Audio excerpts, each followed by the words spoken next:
le premier point qui a attiré mon attention, ça a été le rôle des jumeaux.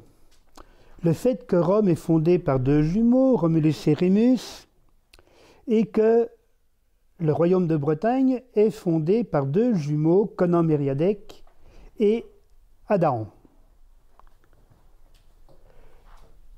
Ça me donne l'idée de regarder les deux histoires, et puis en moins de 5 minutes, je me rends compte, mais l'histoire est exactement semblable, tous les détails y sont.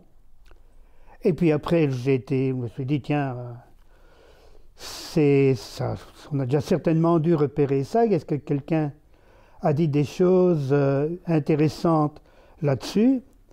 Et puis je me suis rendu compte qu'il y a eu beaucoup d'études sur ces textes, mais que personne n'a jamais vu, n'a jamais repéré que l'histoire était exactement semblable, que tous les détails y étaient. À la suite d'un rêve érotique, un souverain perd son royaume. Ce royaume est conquis par deux parents utérins du souverain détrôné, qui ont des deux côtés un caractère de chien ou de loup, mais les deux vainqueurs ne gardent pas le royaume conquis pour eux, ils le rendent à leurs parents détrônés. Par contre, ils vont, eux, se fonder un nouveau royaume plus loin, ailleurs. Ce royaume, des deux côtés, n'est peuplé que d'hommes.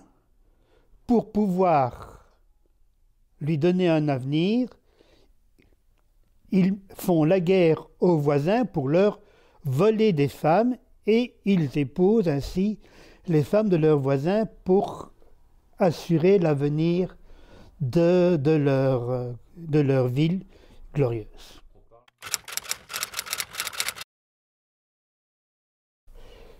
Le parallèle est tellement étroit et précis que ça me paraît plus vraisemblablement être quelque chose qui a été forgé au Moyen-Âge, probablement par un clerc bien au courant des traditions classiques.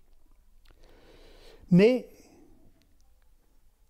pour bâtir son récit, il s'est probablement basé sur des petits traits de coïncidence qui avaient déjà été établis bien auparavant.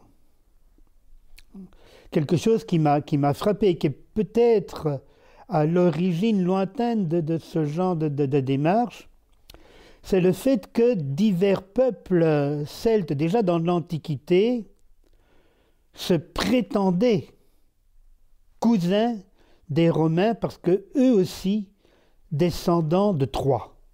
Les Éduins se disaient cousins des Romains. Les Britanniques se sont très tôt, ça apparaît déjà, des Nennius se sont dit eux-mêmes descendants des Troyens, que la Grande-Bretagne aurait été fondée par un petit-neveu d'Énée, Brutus, qui a laissé son nom Brutus Bretagne. Donc, je pense que déjà dans l'Antiquité, il y avait cette idée que les Bretons étaient apparentés aux Romains et donc qu'on pouvait leur prêter des histoires similaires. Nous ne sommes pas des sauvages, nous aussi nous sommes des Romains, ou du moins des cousins des Romains aussi nobles qu'eux.